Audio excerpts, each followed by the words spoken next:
আসসালামু আলাইকুম।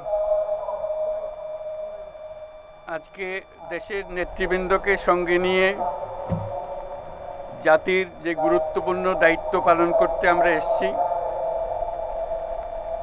আল্লাহ তার জন্য আমাদের জন্য রহমত বর্ষণ করছেন।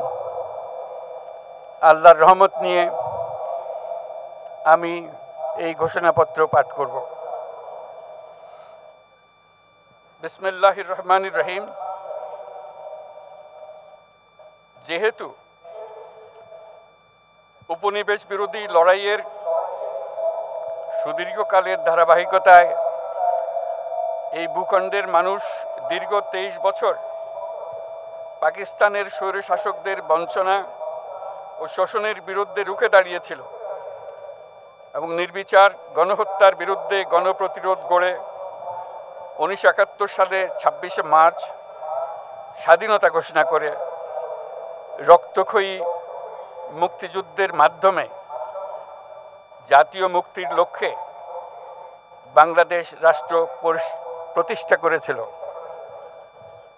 এবং যেহেতু বাংলাদেশের আপামর জনগণ দীর্ঘ আন্দোলন সংগ্রামের মধ্য দিয়ে এই ভূখণ্ডে স্বাধীনতার ঘোষণাপত্রে বিবৃত সাম্য, মানবিক মর্যাদা, সামাজিক সুবিচারের ভিত্তিতে উদার গণতান্ত্রিক রাষ্ট্র বিনির্মাণের আকাঙ্ক্ষাকে বাস্তবায়নের জন্য সর্বোচ্চ ত্যাগ স্বীকার করেছে, এবং যেহেতু স্বাধীন বাংলাদেশের 1972 সালের সংবিধান প্রণয়ন পদ্ধতি এর কাঠামোগত দুর্বলতা ও অপপ্রয়োগের ফলে স্বাধীনতা পরবর্তী আওয়ামী লীগ সরকার মুক্তিযুদ্ধের জন আকাঙ্ক্ষা পূরণে ব্যর্থ হয়েছিল এবং গণতন্ত্র ও রাষ্ট্রীয় প্রতিষ্ঠানগুলোর কার্যকারিতা ক্ষুণ্ণ করেছিল।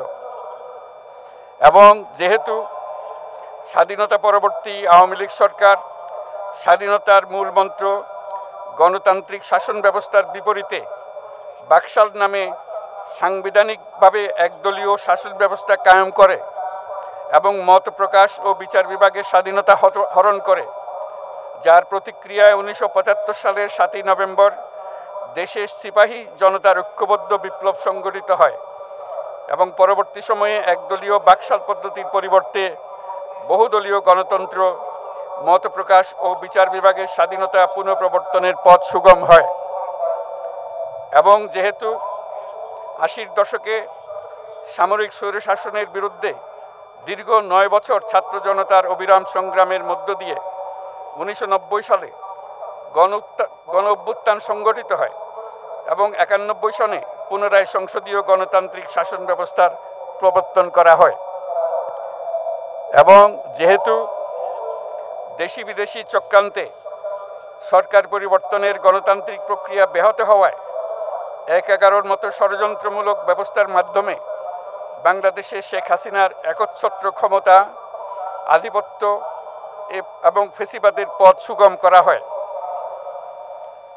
যেহেতু দীর্ঘ 16 বছরের ফেসিবাদী অগণতান্ত্রিক গণবিরোধী শাসন ব্যবস্থা কায়েমের লক্ষ্যে এবং একদলীয় রাষ্ট্র ব্যবস্থা প্রতিষ্ঠার অতি উগ্র বাসনা চরিতার্থ করার অভিপ্রায়ে সংবিধানে অবৈধ অগণতান্ত্রিক পরিবর্তন করা হয়, যার ফলে একদলীয় একচ্ছত্র ক্ষমতা ও আধিপত্য প্রতিষ্ঠার পথ সুগম হয়। এবং যেহেতু শেখ হাসিনার আওয়ামী লীগ সরকারের দুঃশাসন, গুম খুন, আইন বহির্ভূত হত্যাকাণ্ড, মত প্রকাশের স্বাধীনতা হরণ এবং একদলীয় স্বার্থে সংবিধান সংশোধন ও পরিবর্তন বাংলাদেশের সকল রাষ্ট্রীয় সাংবিধানিক প্রতিষ্ঠানসমূহকে ধ্বংস করে। এবং যেহেতু হাসিনা সরকারের আমলে তারই নেতৃত্বে একটি চরম গণবিরোধী, একতান্ত্রিক ও মানবাধিকার হরণকারী শক্তি বাংলাদেশকে একটি ফেসিবাদী, মাফিয়া এবং ব্যর্থ রাষ্ট্রের রূপ দিয়ে আন্তর্জাতিকভাবে বাংলাদেশের ভাবমূর্তি ক্ষুণ্ণ করে। এবং যেহেতু তথাকথিত উন্নয়নের নামে শেখ হাসিনার ফেসিবাদী নেতৃত্বে সীমাহীন দুর্নীতি, ব্যাংক লুট, অর্থ পাচার ও অর্থনৈতিক প্রতিষ্ঠানগুলিকে ধ্বংসের মধ্যে দিয়ে বিগত পতিত দুর্নীতিবাজ আওয়ামী লীগ সরকার বাংলাদেশ ও এর অমিত অর্থনৈতিক সম্ভাবনাকে বিপর্যস্ত করে তোলে এবং পরিবেশ, প্রাণ বৈচিত্র্য ও জলবায়ুকে বিপন্ন করে। এবং যেহেতু শেখ হাসিনার ফ্যাসিস্ট সরকারের বিরুদ্ধে রাজনৈতিক দল, ছাত্র শ্রমিক সংগঠন সহ সমাজের সর্বস্তরের জনগণ গত প্রায় 16 বছর যাবৎ নিরন্তর গণতান্ত্রিক সংগ্রাম করে জেল জুলুম, হামলা মামলা, গুম খুন ও বিচার বহির্ভূত হত্যাকাণ্ডের শিকার হয়। এবং যেহেতু বাংলাদেশে বিদেশি রাষ্ট্রের অন্যায় প্রভুত্ব, শোষণ ও খবরদারিত্বের বিরুদ্ধে এদেশের মানুষের ন্যায়সঙ্গত আন্দোলনকে বহিঃশক্তির তাবেদার আওয়ামী লীগ সরকার নিষ্ঠুর শক্তি প্রয়োগের মাধ্যমে দমন করে। এবং যেহেতু অবৈধভাবে ক্ষমতা অব্যাহত রাখতে আওয়ামী লীগ সরকার 3টি প্রহসনের নির্বাচনে এর জাতীয় সংসদ নির্বাচন এদেশের মানুষকে ভোটাধিকার ও প্রতিনিধিত্ব থেকে বঞ্চিত করে। যেহেতু আওয়ামী লীগ আমলে ভিন্ন মতের রাজনৈতিক নেতাকর্মী, শিক্ষার্থী, তরুণদের নিষ্ঠুরভাবে নির্যাতন করা হয় এবং সরকারি চাকুরিতে একচেটিয়া দলীয় নিয়োগ এবং কোটাভিত্তিক বৈষম্যের কারণে ছাত্র, চাকুরি প্রার্থী, নাগরিকদের মধ্যে চরম ক্ষোভের জন্ম হয়। এবং যেহেতু বিরোধী রাজনৈতিক দল সংগঠনের উপর চরম নিপীড়নের ফলে দীর্ঘদিন ধরে জনরোষের সৃষ্টি হয় এবং জনগণ সকল বৈধ প্রক্রিয়া অবলম্বন করে ফ্যাসিবাদ বিরোধী লড়াই চালিয়ে যায়। এবং যেহেতু সরকারি চাকরিতে বৈষম্যমূলক কোটা ব্যবস্থা বিলোপ ও দুর্নীতি প্রতিরোধে বৈষম্য বিরোধী ছাত্র আন্দোলন চলাকালে আওয়ামী লীগ সরকার কর্তৃক ব্যাপক দমন পীড়ন, বর্বর অত্যাচার, মানবতা বিরোধী হত্যাকাণ্ড চালানো হয়, যার ফলে সারা দেশে দলমত নির্বিশেষে ছাত্র জনতার উত্তাল গণবিক্ষোভ গণ অভ্যুত্থানের রূপ নেয়। এবং যেহেতু ফ্যাসিস্ট শক্তির বিরুদ্ধে অদম্য ছাত্র জনতার অভ্যুত্থানে রাজনৈতিক দল, ধর্মীয়, সামাজিক, সাংস্কৃতিক, পেশাজীবী, নারী ও শ্রমিক সংগঠনসমূহ সমাজের সকল স্তরের মানুষ যোগদান করে এবং আওয়ামী ফ্যাসিবাদী বাহিনী রাজপথে নারী, শিশু সহ প্রায় 1000 মানুষকে নির্বিচারে হত্যা করে, অগণিত মানুষ পঙ্গুত্ব, অন্ধত্ব বরণ করে। আন্দোলনের চূড়ান্ত পর্যায়ে সামরিক বাহিনীর সদস্যগণ জনগণের গণতান্ত্রিক লড়াইকে সমর্থন প্রদান করে। এবং যেহেতু অবৈধ শেখ হাসিনা সরকার পতন, ফ্যাসিবাদী ব্যবস্থার বিলোপ এবং নতুন রাজনৈতিক বন্দোবস্তের লক্ষ্যে বৈষম্য বিরোধী ছাত্র আন্দোলনের ডাকে জনগণ অসহযোগ আন্দোলন শুরু করে, পরবর্তী সময়ে 5ই আগস্ট ঢাকা অভিমুখে লং মার্চ পরিচালনা করে এবং ফ্যাসিবাদ বিরোধী আন্দোলনরত সকল রাজনৈতিক দল, ছাত্র জনতা তথা সর্বস্তরের সকল শ্রেণীর, পেশার, আপামর জনসাধারণ তীব্র আন্দোলনের চূড়ান্ত পর্যায়ে গণভবনমুখী জনতার উত্তাল যাত্রার মুখে ফ্যাসিস্ট হাসিনা 5ই আগস্ট 2024 তারিখে পদত্যাগ করে দেশ ছেড়ে পালিয়ে যেতে বাধ্য হয়। এবং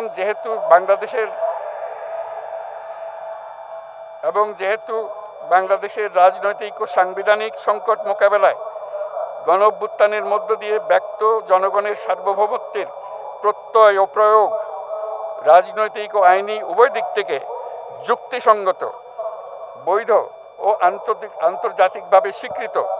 এবং যেহেতু জনগণের দাবি অনুযায়ী এরপর অবৈধ দ্বাদশ জাতীয় সংসদ ভেঙে দেওয়া হয় এবং সংবিধানের 106 অনুচ্ছেদ অনুসারে সুপ্রিম কোর্টের মতামতের আলোকে সাংবিধানিকভাবে ডক্টর মোহাম্মদ ইউনূসের নেতৃত্বে 8ই আগস্ট 2024 তারিখে একটি অন্তর্বর্তীকালীন সরকার গঠন করা হয়। এবং যেহেতু বাংলাদেশের সর্বস্তরের জনগণের ফ্যাসিবাদ বিরোধী তীব্র আকাঙ্ক্ষা এবং ছাত্র জনতার অভ্যুত্থানের মধ্য দিয়ে ফ্যাসিবাদ, বৈষম্য, দুর্নীতিমুক্ত সমাজ ও রাষ্ট্র বিনির্মাণের অভিপ্রায় প্রকাশিত হয়, সেই হেতু বাংলাদেশের জনগণ সুশাসন ও সুষ্ঠু নির্বাচন, ফ্যাসিবাদী শাসনের পুনরাবৃত্তি রোধ, আইনের শাসন, অর্থনৈতিক ও সামাজিক ন্যায় বিচার নিশ্চিত করার লক্ষ্যে নিয়মতান্ত্রিক উপায়ে বিদ্যমান সংবিধান ও সকল রাষ্ট্রীয় সাংবিধানিক প্রতিষ্ঠানের গণতান্ত্রিক সংস্কার সাধনের অভিপ্রায় ব্যক্ত করে। এবং সেহেতু বাংলাদেশের জনগণ বিগত 16 বছরের দীর্ঘ ফেসিবাদ বিরোধী আন্দোলন সংগ্রামকালে এবং 2024 সালের জুলাই গণঅভ্যুত্থানকালীন সময়ে ফ্যাসিস্ট আওয়ামী লীগ সরকার কর্তৃক সংগঠিত গুম খুন, হত্যা, গণহত্যা, মানবাধিকার বিরোধী অপরাধ ও সকল ধরনের নির্যাতন, নিপীড়ন ও রাষ্ট্রীয় সম্পত্তি লুণ্ঠনের অপরাধসমূহের দ্রুত উপযুক্ত বিচারের দৃঢ় অভিপ্রায় ব্যক্ত করছে। সেহেতু বাংলাদেশের জনগণ জুলাই জনগণের সকল শহীদদের জাতীয় বীর হিসেবে ঘোষণা করে শহীদদের পরিবার, আহত যোদ্ধা এবং আন্দোলনকারী ছাত্র জনতাকে